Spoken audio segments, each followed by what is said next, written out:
Gabrielle will always be here.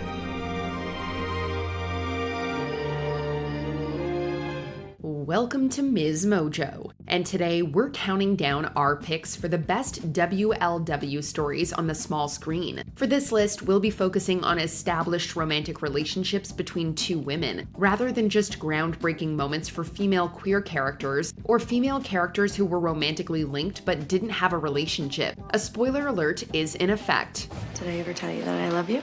Tell me again. I love you. I love you. Number 30, Casey Gardner and Izzy Taylor, Atypical. Sam Gardner's overly protective younger sister gets a well-deserved enemies-to-lovers romance in the show. At Clayton Prep, she meets Izzy Taylor, and although they butt heads at first, they soon bond over their family situations. I feel like I have to be perfect all the time, and it's exhausting. Is that why you were such a dick to me?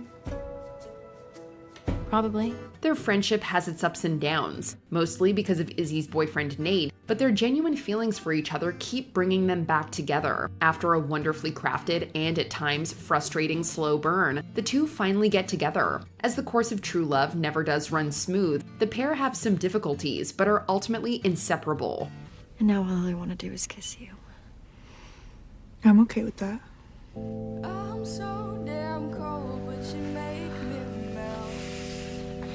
Number 29, Ann Lister and Ann Walker, Gentleman Jack. This romance is literally historical. The character Ann Lister is based on a real diarist of the same name from Yorkshire, who came to be known as the first modern lesbian. She and her partner, Ann Walker, became the first lesbian couple to consider themselves married in Britain. It won't be easy. It'll never be easy. We're both still here, aren't we? Gentleman Jack paints their story in vivid detail, and it makes for a delightful watch. Actresses Saran Jones and Sophie Rundle have exceptional chemistry as Lister and Walker, which makes it easy for the audience to root for their characters. I can wait that long. As long as I have reason to hope. I think you have every reason to hope. Rather than a whirlwind romance, theirs is a quiet and steady sort of partnership, rooted in mutual respect and affection. It just feels good to watch them in love, and sometimes that's enough. Number 28, Freya Michelson and Keelan, The Originals. What happens when a witch falls in love with a werewolf? Well, in the originals, they live happily ever after. I now pronounce you married. You may both kiss the bride.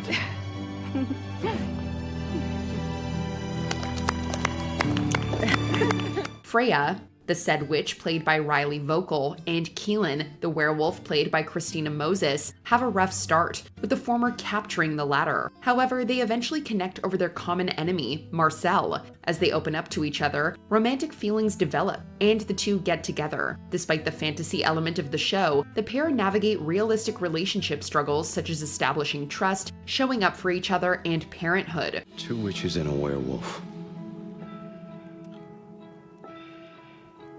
This kid's gonna have one hell of a temper. The progress they make is not only remarkable, but also swoon-worthy. Number 27, Ava Silva and Sister Beatrice, Warrior Nun. You don't stay out too late. You train tomorrow. Yes, Mother. I'm just messing with you. See you at home.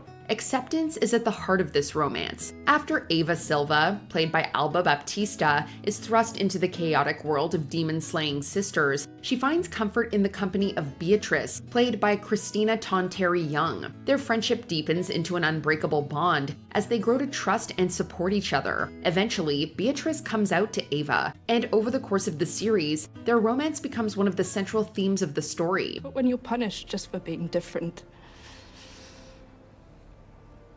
you begin to hate what you are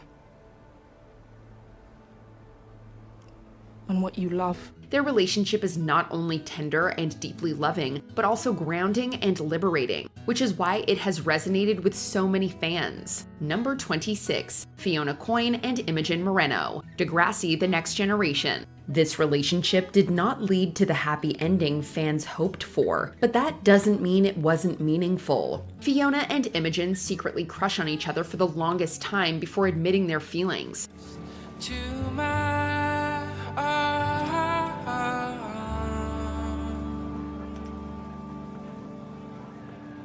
I've wanted to do that for so long. Once they start dating, they take some time to set the right pace and eventually become a strong couple. However, things change when Fiona graduates from Degrassi Community School, while Imogen has to repeat a year. Lest her girlfriend feel tied down because of their relationship, Moreno chooses to let her go, showing true maturity and breaking our hearts.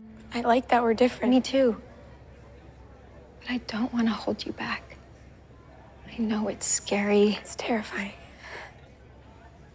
But it's the right thing to do. Number 25, Sarah Lance and Ava Sharp, Legends of Tomorrow. This is a power couple if we've ever seen one. The leader of the Legends, Sarah Lance, and the eventual director of the Time Bureau, Ava Sharp, lock horns when they first meet.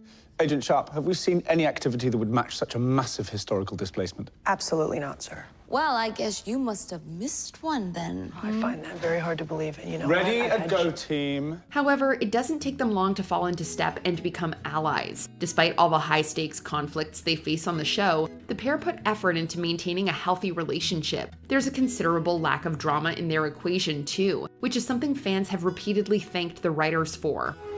And I will support you. I will fight for you.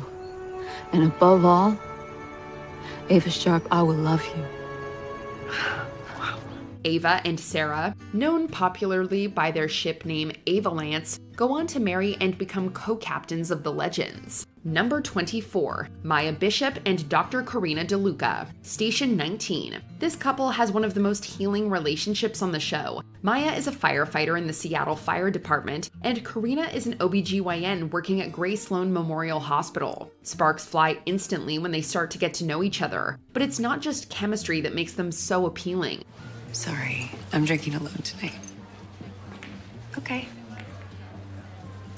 Are you sure?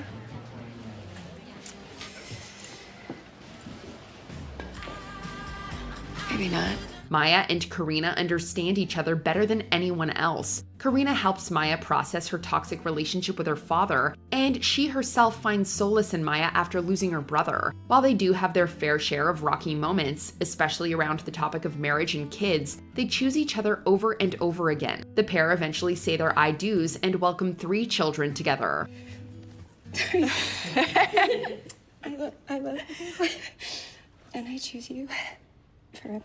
Number 23, Raelle Collar and Scylla Ramhorn, Motherland, Fort Salem. Their romance was marked by twists and turns, but through it all, their love for each other remained unwavering. During the attack, I kept thinking that I might never see you again. And that was the worst part of it. I love you, Scylla. In Motherland, Fort Salem, Raelle, played by Taylor Hickson, is a witch who joins the U.S. Army. While training at Fort Salem, she falls in love with second-year cadet Scylla, played by Amalia Holm. Little does Raelle know, her crush is secretly part of a rebel group called the Spree, which opposes the military drafting of witches. She is revealed to be Scylla's target, but the latter's genuine feelings for Collar make her rethink where her loyalties lie. I had orders to deliver you.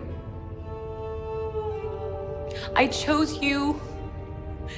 Instead of them, I chose you. Time and time again, the pair proves that their love is strong, which makes their eventual union even more satisfying. Number 22, Bo Dennis and Dr. Lauren Lewis, Lost Girl. Falling in love with a succubus isn't exactly a great idea for most people. That's why Bo, the succubus in question, initially held her feelings for Dr. Lauren back, lest she harm her. However, fate had other plans as the two inevitably fell in love. I'm not a guy, so I can promise you, booze does not affect my ability to perform.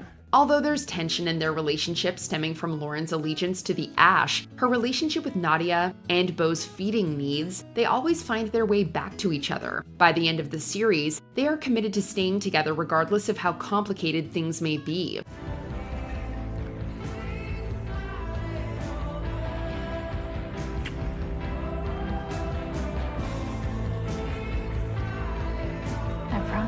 Number 21, Xena and Gabrielle, Xena Warrior Princess. This show does its best to pass this sapphic-coded relationship as companionship. An apparent kiss in the final episode is even portrayed as a water transfer. However, fans know in their hearts that Xena and Gabrielle were more than just platonic soulmates. You are the most dear thing to me in all the world. And yet instead of protecting you, I'm here because I want to be here. I love you, Zena. Actress Lucy Lawless, who plays the titular character, also interpreted the final kiss as a confirmation of their queer romance. When it comes to tropes, Xena and Gabrielle are the very definition of opposites attract. Xena, I'm not cut out for this village life. I was born to do so much more. I travel alone. The former is world-weary and guarded, while the latter is warm and wide-eyed. Through their time together, they grow as individuals, ultimately proving that no matter the label, the love they had was transformative. Number 20, Thaisa Turner and Vanessa Palmer, Yellow Jackets. In Yellow Jackets, a plane crash leaves a bunch of high school girls stranded in the woods for 19 months. It's a traumatic experience, with the troupe eventually resorting to desperate measures. Amongst the survivors are Thaisa and Van, whose loving and supportive relationship initially acts as a contrast to their teammates' petty squabbling about boys.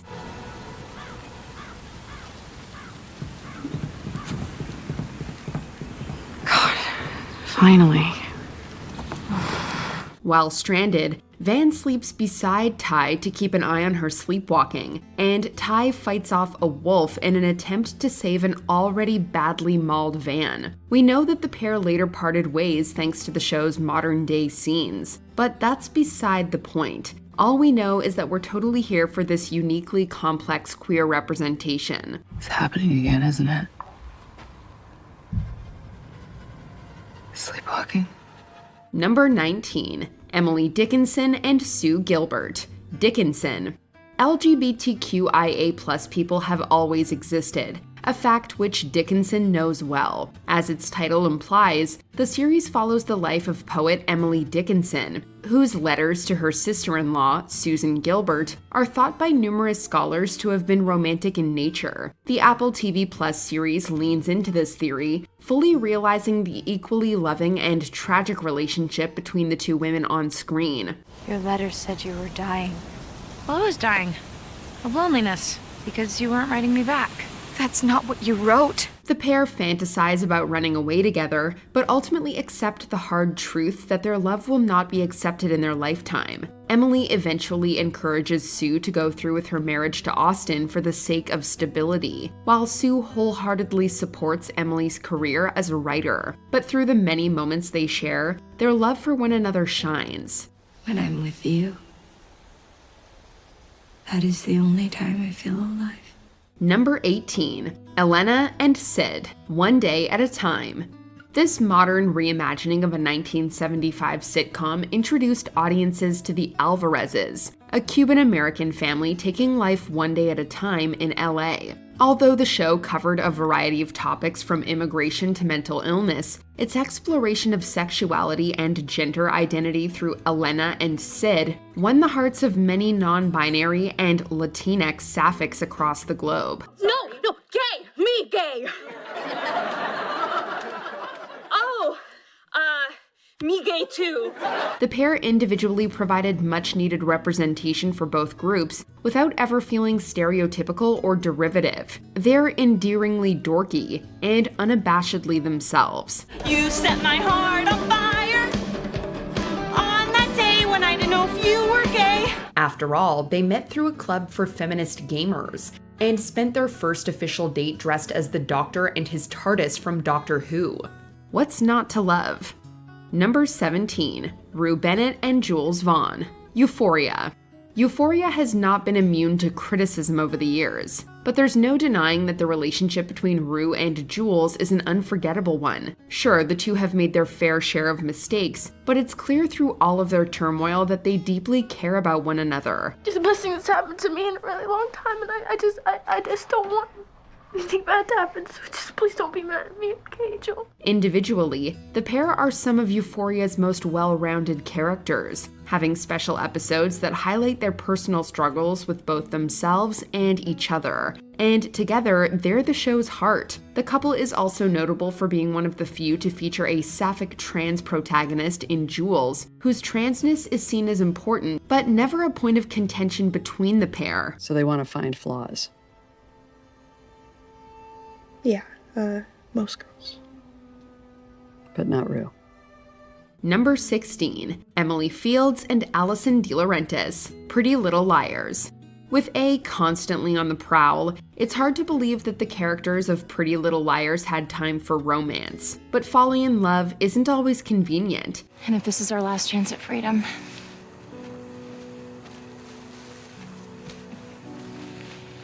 let's make the most of it. Emily had a few relationships with women over the course of the series, but her romance with Allison became one of the most interesting on TV. Allison had been Emily's best friend and longtime crush, who frequently flip-flopped between returning her affections and spurning her. You've always protected me, Em.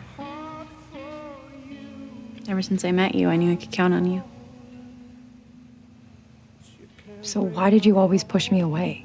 The duo were caught off guard when a malicious setup by AD resulted in her becoming pregnant with Emily's children. The circumstance helped Allison confront her sexuality, and the pair entered a relationship to raise their children together. The Perfectionists spin-off further revealed that they were married, though they ultimately split. Number 15, Susan Bunch and Carol Willick, Friends. A very early example of lesbians on mainstream television, Susan and Carol's on-screen relationship was certainly not without its issues. The main and supporting cast of Friends often made off-color jokes at the couple's expense, many of which were played for laughs for the show's audience. Who are they? The blonde is my ex-wife, and the woman touching her is her close personal friend. But it's impossible to deny just how revolutionary the pairing was on a broader scale. Their wedding was reportedly the first between two women on the small screen in the US. Plus, their status as the primary caregivers of Carol and Ross's son helped to normalize the concept of queer parenthood for the straight viewers. For the 90s, that was a pretty big deal. Number 14, Alex Nunez and Paige Michalchuk, Degrassi: The Next Generation. You know, what makes you think tonight is about you anyway? It's not. It's about her. There have been plenty of great queer relationships on Degrassi, including friends-turned-lovers Fiona and Imogen, but we think the show's earlier sapphic relationship deserves a bit more love. Initially adversaries, Alex and Paige came to know each other better while working together at a movie theater. Their friendship gradually developed into something more, and Alex eventually confessed her feelings to her new pal with a kiss. Paige was initially taken aback, but soon realized she felt the same way, and the two became one of Degrassi's best couples. Sure, they didn't always see eye to eye and ultimately parted ways, but their dynamic when they were together was impeccable.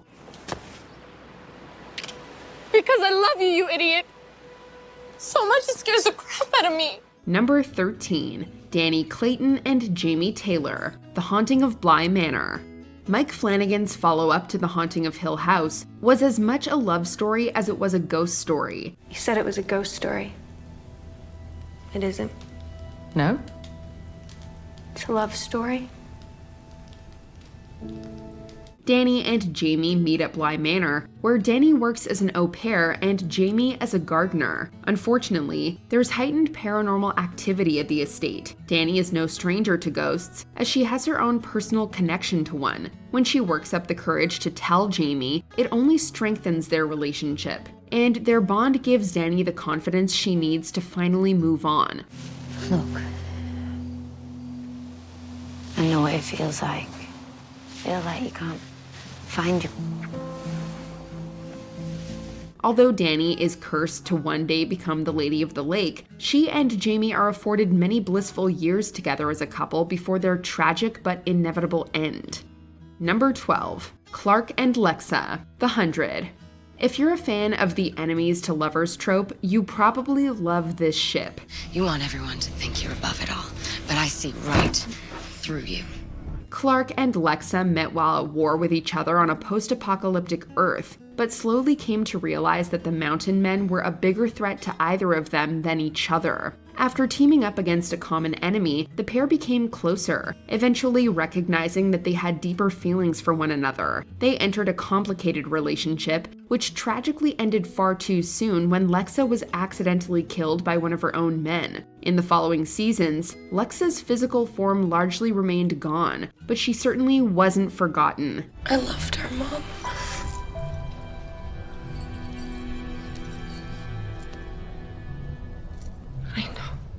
In the show's finale, the commander was even revealed to be Clark's greatest love. Number 11, Melanie Marcus and Lindsay Peterson, Queer as Folk. Queer as Folk was one of the very first TV shows to depict LGBTQIA+ people in a way that was neither a condemnation nor a joke. It paved the way for a great deal of other shows to begin incorporating queer characters into their stories, and its legacy still lives on today. It also introduced us to Mel and Lindsay, a couple who showed the ups and downs of the reality of being two women in a committed, long-term relationship. Well, now I'm in my 11th week.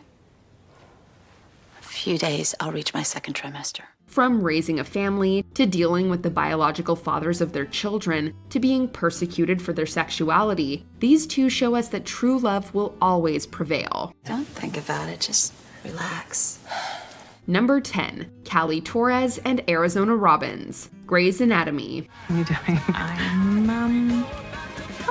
In one of the longest airing medical dramas on television, there's no shortage of couples getting together, breaking up, and getting back together again. But we have to admit that Calzona has by far been one of our favorites. No one can forget their first kiss in the bathroom at Joe's, or the first time they said, "I love you."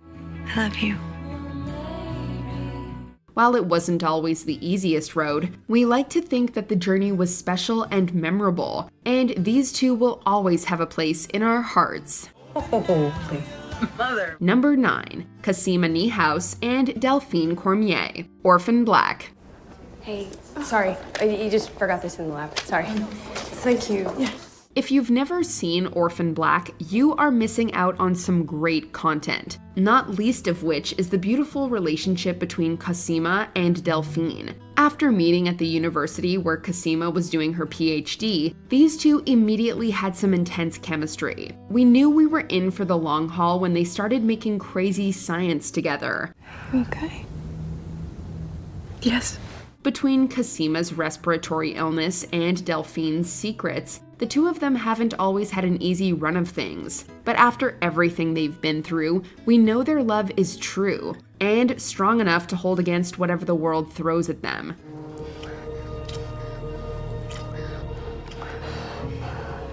Follow the crazy science. Number 8, Amanita Kaplan and Nomi Marks, Sense8. Good.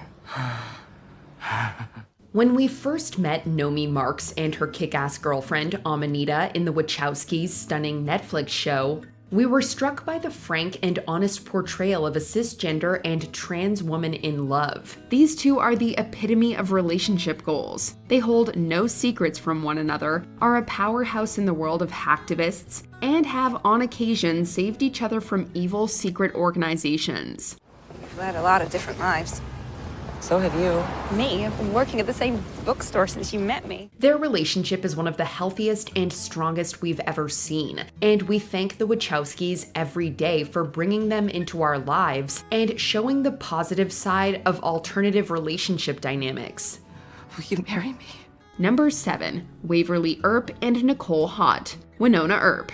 As its title implies, Winona Earp is the primary protagonist of this show, but it's the character's half-sister Waverly who ultimately gave this show its dedicated LGBTQIA+ following. Waverly, I would never ask you to be someone you're not. Good, just don't ask me to be anyone at all. In Winona Earp's first season, Waverly realizes that she is bisexual and pursues a romance with her county's sheriff, Nicole Haught. Nicole reciprocates Waverly's feelings, and the pair enter a relationship that lasts throughout the rest of the show's 4 seasons. The couple manage to avoid most of the tropes typical of sapphic relationships on TV, with both characters making it to the end of the story alive and well. In fact, the series finale is largely focused on their wedding. We couldn't ask for better representation. I promise to stand by your side for all of life's adventures. Always pack a safety harness just in case. Number 6. Shelby Goodkind and Tony Shalifo. The Wilds. On the surface, these two are worlds apart. Shelby grew up in a conservative Christian household, competing in beauty pageants and hiding her attraction to women. Tony, on the other hand, is open about her identity as a lesbian woman. They also have contrasting personalities, so that are bound to clash. Lord, in your mercy. Weren't you just telling me to shut up and listen? Different. When you pray, God opens your senses. God's such a joke. Don't you know he's just a brainwashing tool designed to enslave the masses? Add to that the fact that they're marooned on a deserted island, and you have the perfect setting for an enemies to lovers story. Tony is ticked off by Shelby's goody two-shoes persona, while Shelby struggles to reconcile her religious upbringing with her romantic feelings for Tony. Love wins though, because the two can't get enough of each other, and become very adoring girlfriends.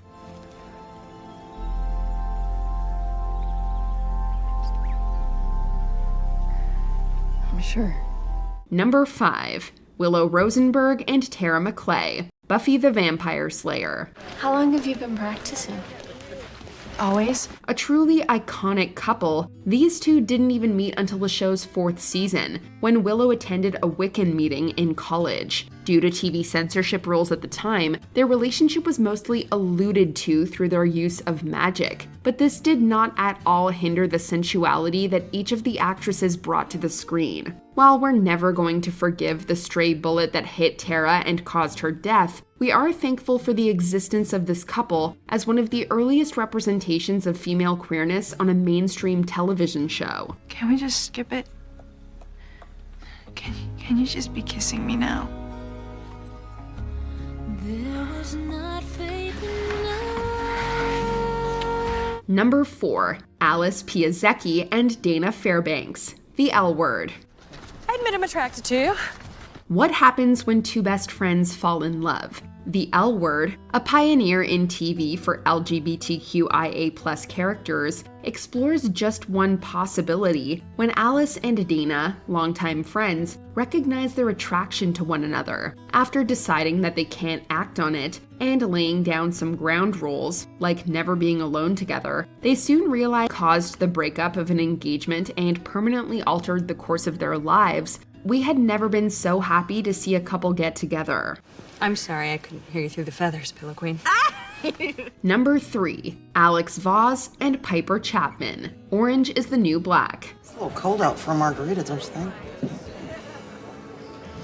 It might seem unbelievable, but when Piper ended up at Litchfield Penitentiary and was reunited with her ex-girlfriend Alex, we were rooting for them right away. Despite Piper having a fiancé, and despite Alex being the reason she's in prison in the first place, the two work out surprisingly well. Alex isn't afraid to confront Piper and call out her behavior, but we think that Piper needs her in her life. Ouch! Sorry. Don't apologize, Alex. As for Alex, she acts tough as nails, but when she lets her guard down with Piper, we realize that she needs Piper as much as Piper needs her. Put on other roles.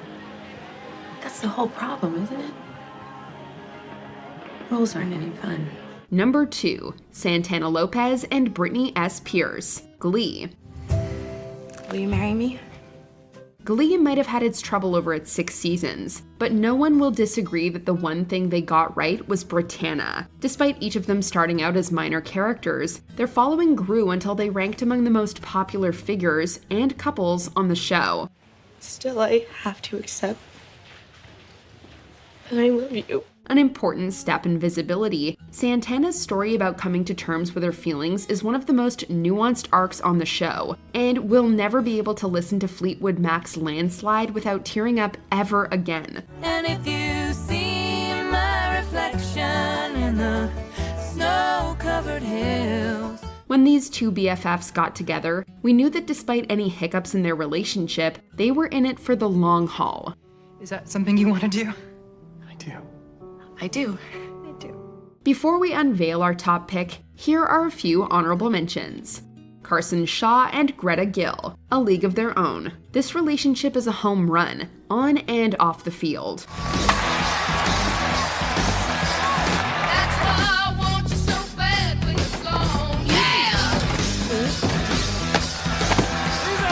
Rose Solano and Luisa Alver. Jane the Virgin. Louisa and Rose connected on the 4th of July, and let's just say there were fireworks. You never know when lightning's gonna strike. And then she kissed me. And man, there were fireworks. It was also the 4th of July.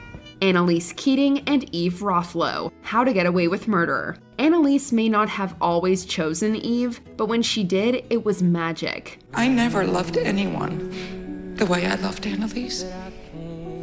I loved her even when she didn't choose me.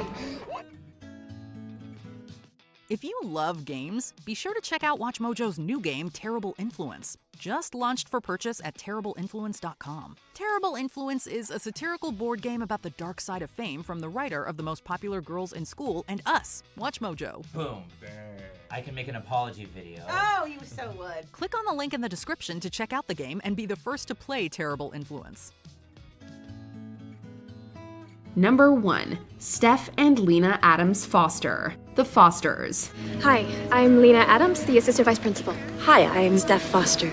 With television's long history of killing off queer women, it has never been a more important time for women who love women to be given positive representation. With its pun-tastic title, The Fosters follows a married couple, Steph and Lena, who raise their foster and adopted children. They might not always see eye to eye about everything, but they are always able to move their problems. Kick off our shoes. Oh, just like that. And we'll dance. What? Their marriage is a strong, compassionate one, with plenty of love to go around. Despite hitting roadblocks, these two are determined to make their family work, and are a great example of a healthy, happy relationship that we should all aspire to emulate. No matter how hard life gets, or what challenges we face, my love for you has only gotten stronger over this past year.